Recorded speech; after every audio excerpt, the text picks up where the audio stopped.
Hey, I'm making my own way, but I stumble and I falter every day. But I love my baby now. But I love my baby, I'm still learning how. Hey, hey, hey, hey, I'm okay. Stay with me.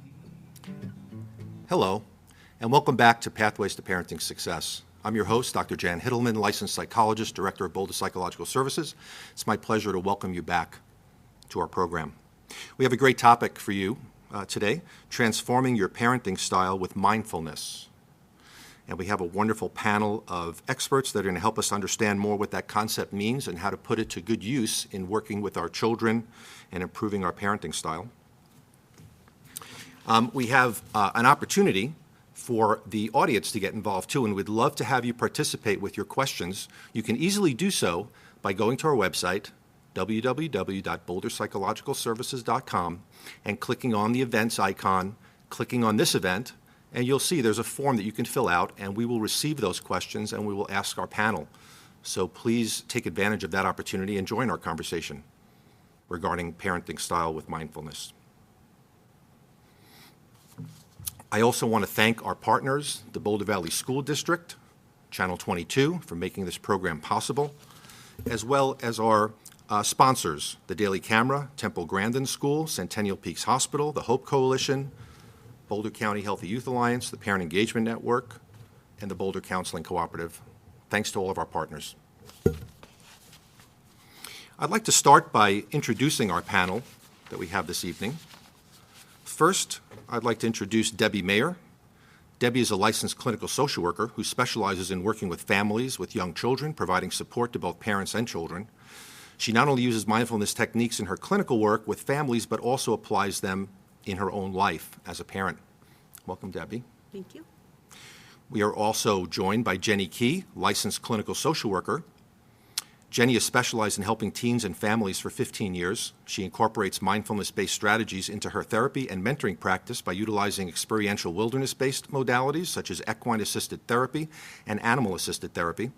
Jenny regularly practices yoga and meditation to enhance her own mindfulness skills as well. Good to have you here, Jenny. Thank you.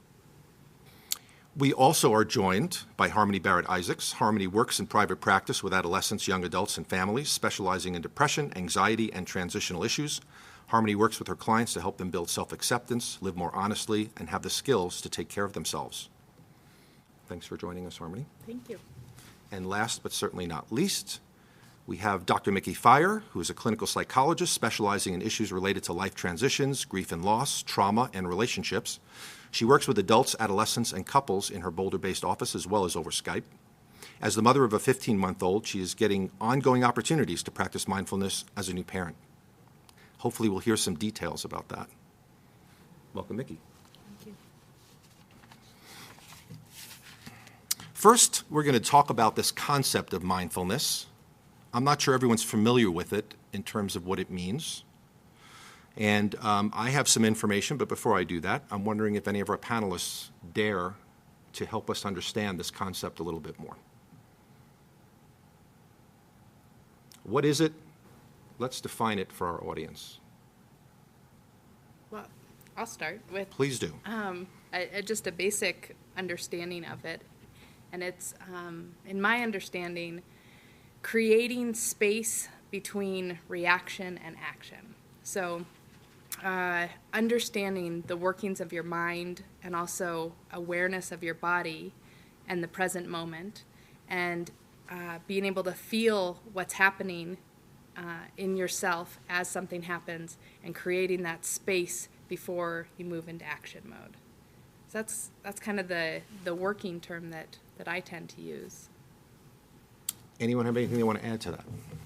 I would like to add that the understanding comes with, over time, with practice with non-judgment, and trying to be at whatever your experience is, whatever you're feeling in the moment is okay, and utilizing that as information to then, through that space, make a decision about what do I need next, or how can I help my child through this next, or how can I help myself through this next, without a lot of judgment or focus on imperfections.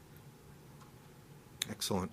And, you know, I think part of the confusion that comes up for people around this concept of mindfulness is a lot of times it's connected to meditation practice. You are the experts, not I. But my understanding from reviewing the literature a little bit is that that's not really a prerequisite to be more mindful. It may be a helpful tool to focus more in terms of the here and now and be more aware of what's going on in the moment.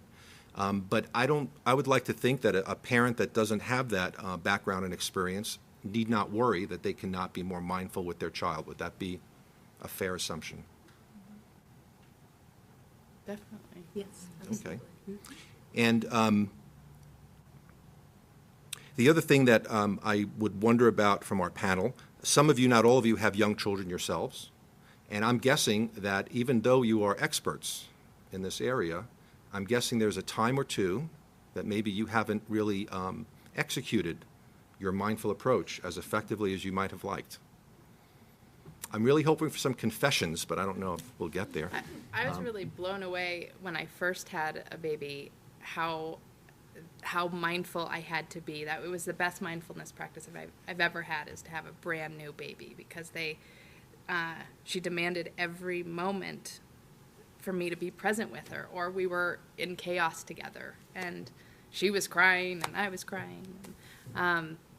It's now I have a toddler and it's amplified, and there are many times when she gets spun up, and when my agenda is leading the way, and not being just present in the moment, we just lose all ground, and that's when it feels really chaotic, and I have to bring myself back in order to help her bring herself back into the kind of calm of the moment.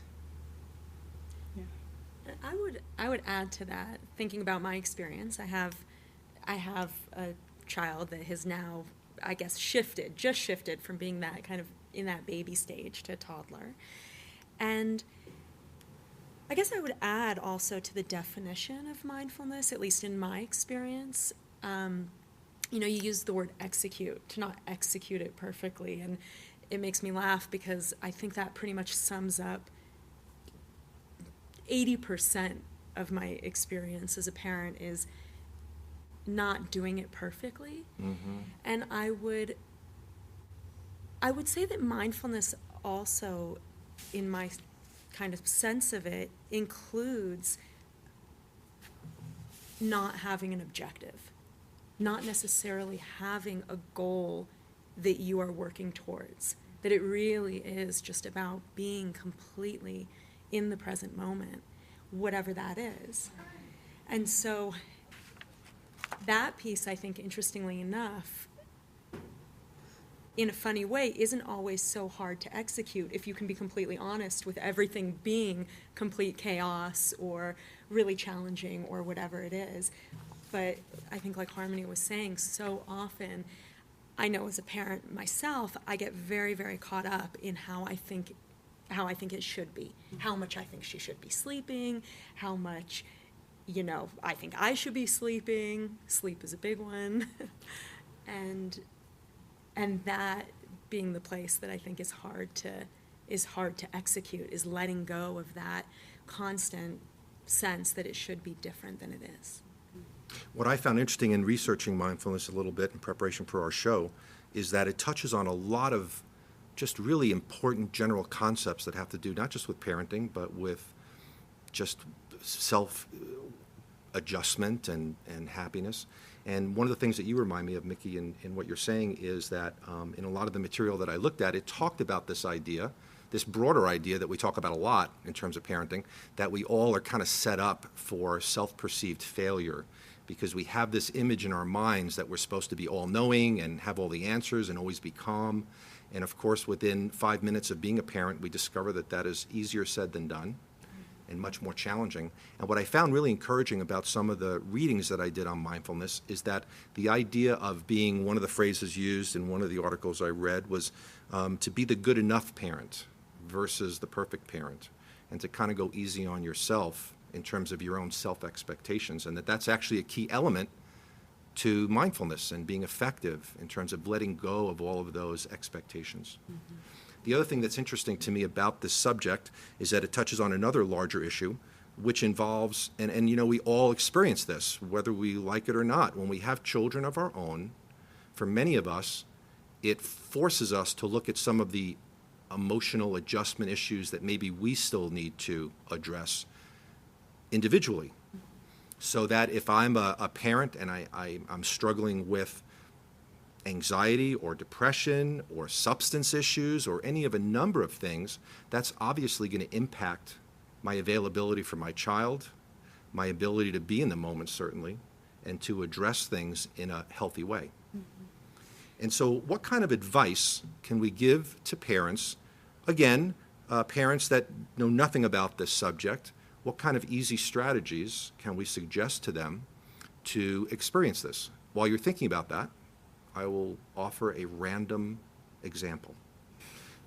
What I always find fascinating, and believe it or not, this ties into mindfulness, is when I go camping for a long period of time and there are no showers at the campground, and then I get home and turn on that shower and experience that warm water, and it's like experiencing a shower for the first time. And I experience everything about it. I mean, I appreciate everything about it.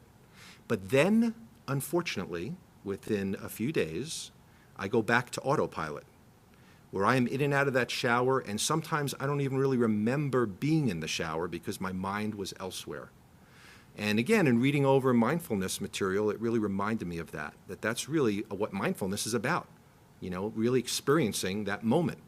And the thing about parenting, which is so wonderful, and where mindfulness is such a great benefit in terms of strategy, is all of us take for granted what we have until we don't have it. And that's a terrible curse, I think, on people in general. And the same is true with our beautiful children. You know, like when we're in the moment with those little kids, especially when they're younger, it's very difficult to have sort of the objectivity to realize what a precious moment that is, how fleeting it will be, and how much we'll miss it when it's gone. But in that moment, sometimes we're more focused on how many times have I told you to get ready for bed. And so I hope during our show tonight, we'll be able to give parents some strategies, some simple things that they can do now that will help them. Jan, I was just going to share, about with your examples, and also just kind of in general, the conversation that we've had too is, and when I think about mindfulness, I very much think of it as a practice, and remembering that piece of the practice, and then the part about the non-judgment. And so, because as a parent you're given lots of opportunities to practice, it could be second by second that you're given opportunities to practice, or moment by moment. Being able to be in tune, that opportunity to be in tune with yourself and what's going on for yourself, as well as using mindfulness with your child too, and being able to kind of check in with your child, so that the experience of after you've gone camping, you come back and you re-experience the shower again. You know, maybe it may be, I can think of examples of just the piece of having our own agenda as a parent, and like, well, we got to get going. There's only a certain time frame, and I can't always take it at the pace that you can. So maybe being able as a parent, one of the ways of mindfulness is to practice expressing that with your child too. When you're able to tap into identifying for yourself, okay, I'm feeling really rushed.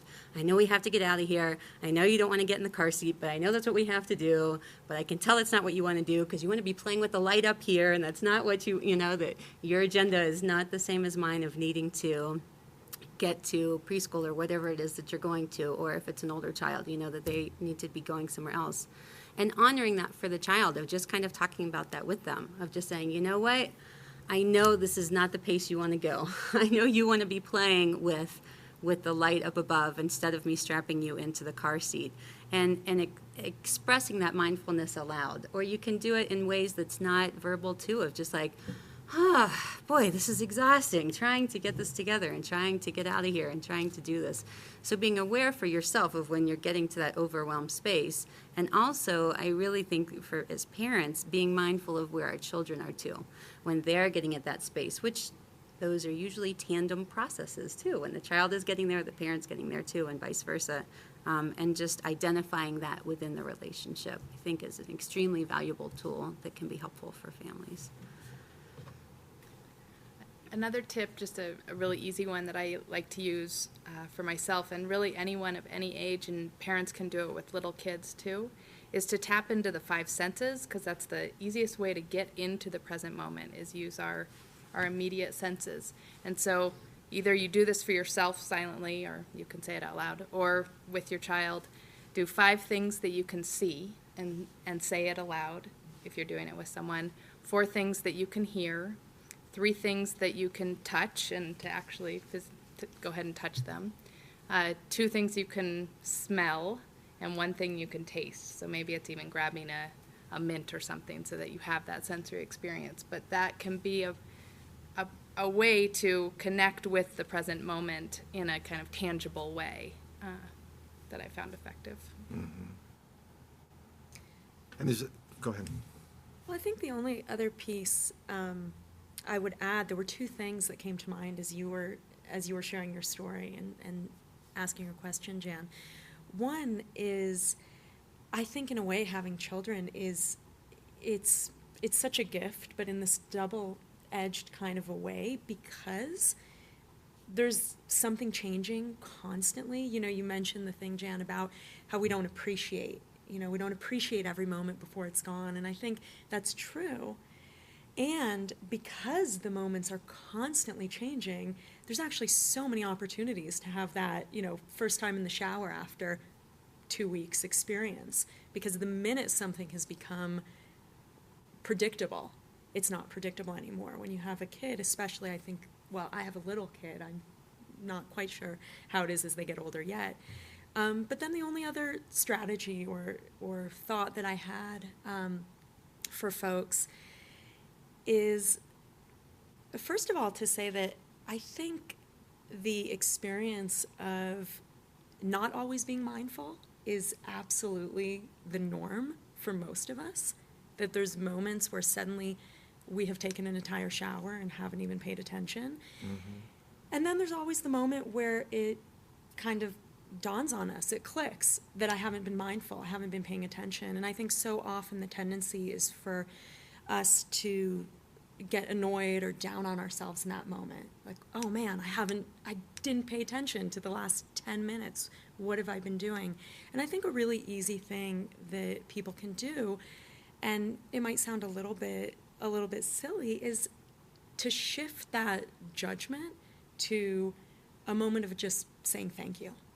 A moment of gratitude for whatever has happened that has suddenly brought us back. Mm-hmm. And then just to appreciate that moment and to go from there.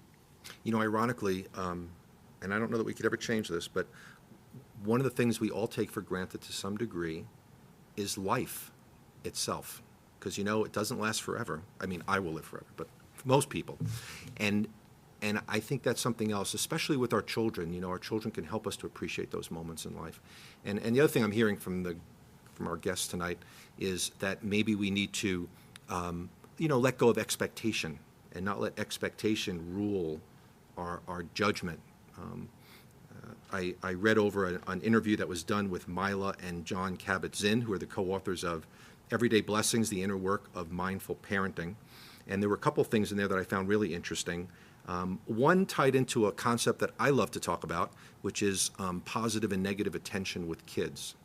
And I was really excited to realize that there's a tremendous overlap between that concept and mindful parenting, in that we really want to focus on the moment. We really want to focus on the beautiful things that our kids are doing and not just fall victim to the all too common, only giving them feedback, only talking about the things that they're doing wrong, and setting up that cycle of actually teaching our kids to behave in negative ways for our attention.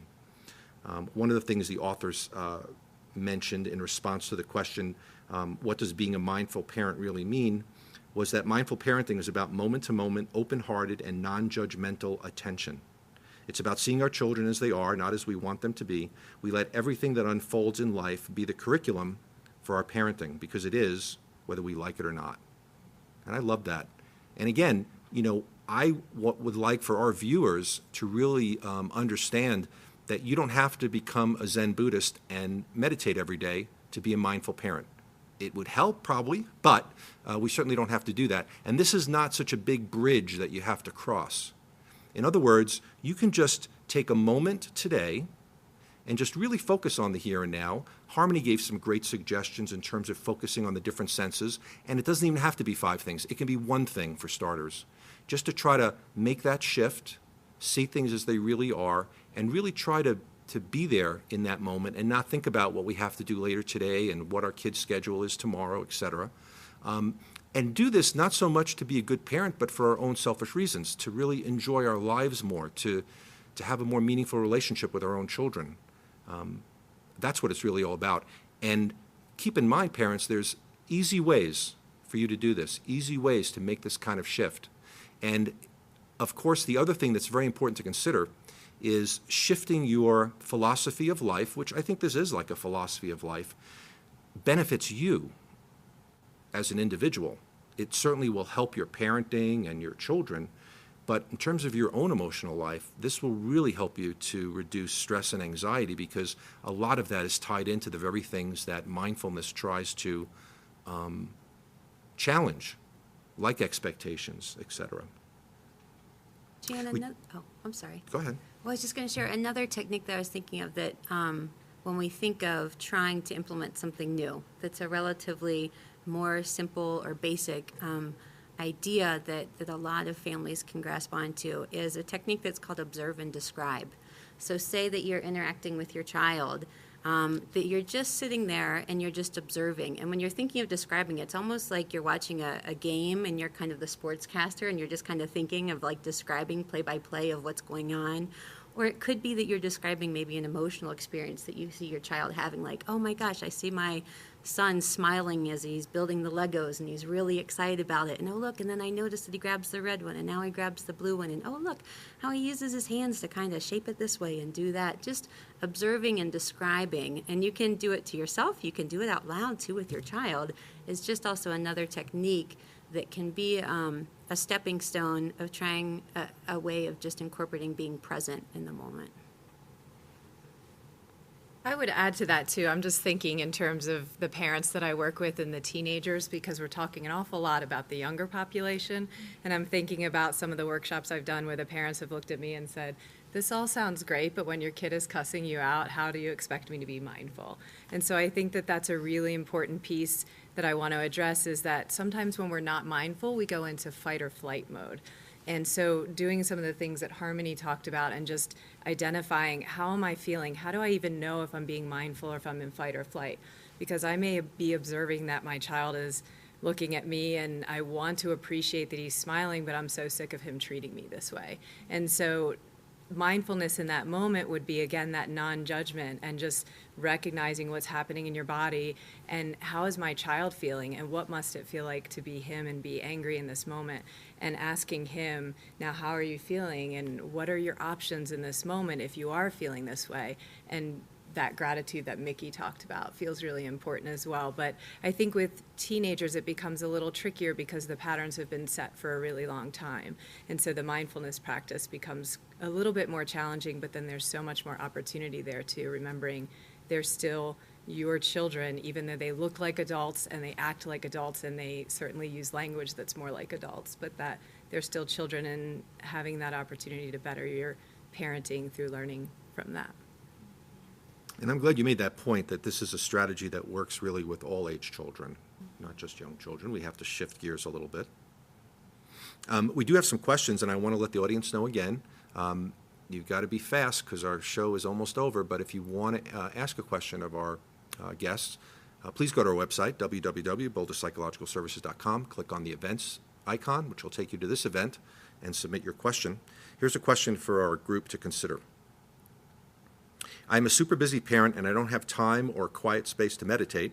What are a few things I can do during my day to stay sane? Asks a parent.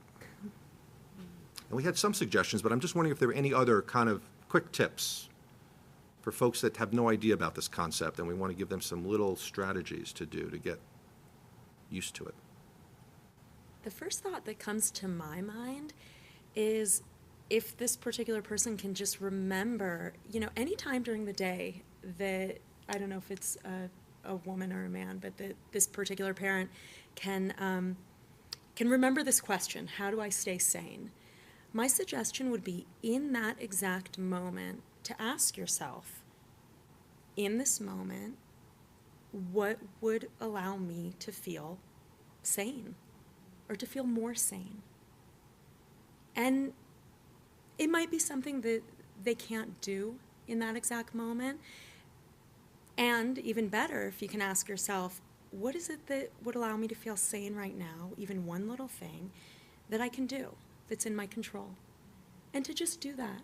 And even if it's not something that can happen, I think just the awareness, this is what would allow me to restore my sanity right now, that kind of mindfulness itself might actually have an interesting impact. Mm-hmm. Another question for our group. I like this one. How do you use mindfulness when your 8-year-old is having a meltdown about socks and there's 5 minutes to pack up and get out the door on time to school? And I think that is the parenting experience a lot of the time, in that little moment. What would some of the strategies be to help with that? That's where I would question my agenda and say, wherever I'm going, is it more, or, that's a tricky one, because sometimes you do need to be somewhere, and if you're late, for example, to a doctor's appointment, you'll miss the appointment. But a colleague that we work with talks about when one of his kids was melting down on the way to school. They bike to school every day, and how his daughter just pulled over and dropped her bike and just said, that's it, I'm not going anymore. And he decided in that moment, yes, I want my kids to be on time to school, but she's obviously really upset. And so what he did in that moment was question his agenda and take a breath and connect with his child and say, what is happening for you right now? So it's not a proven, this is instantly going to relax you, but questioning your agenda and taking a breath and remembering, reprioritizing. Mm-hmm. There was a question that was submitted, which I think is really interesting. I don't have time to stop and be mindful. How do I fit it into my busy daily routine? And I think that's part of, I think, parents' resistance to a lot of ideas and techniques. I don't have time to incorporate it. But in my mind, this kind of approach actually saves you time. Yeah. It doesn't take extra time. But anyone want to respond to that? I think so much of our day is spent spinning in our heads and thinking ahead of what has to happen and where do I have to be and who do I have to call. And we're so distracted. And that it's really about moment to moment. So when you notice that you're up here, that's the red flag that you need to come into the moment and sit down and put your phone down or turn your phone off for a second and breathe. And that does create space if you stop the kind of the madness in your mind too. I like that. I also want to let our audience know, if I can find it here, that we have a program coming up in May at the Meadows Branch Library in Boulder called An Introduction to Mindfulness. And this will be a workshop that will give you an opportunity to really learn some more hands-on techniques if this is a subject that you'd like to learn more about. And you can actually download our full calendar of events by going to our website, boulderpsychologicalservices.com. And feel free to join us. We have programs monthly at the Broomfield Library, the Louisville Library, and the Meadows Branch Library here in Boulder. I want to thank our wonderful panel for this discussion about mindfulness today. And I want to remind you that next month, on February 3rd, our next TV program will be Cyberbullying, How to Keep Your Child Safe, with our host, Leisha Connors-Bauer from the Boulder County Healthy Youth Alliance. And it'll be a great opportunity to learn how you can prevent cyberbullying by empowering your child to stand up for themselves and others. So please tune into that. That'll be on February 3rd, Monday, between 7 and 7:30. And all of our shows are archived on our website. Feel free to visit it at your convenience to learn more. Thanks for being here, and we'll see you next time.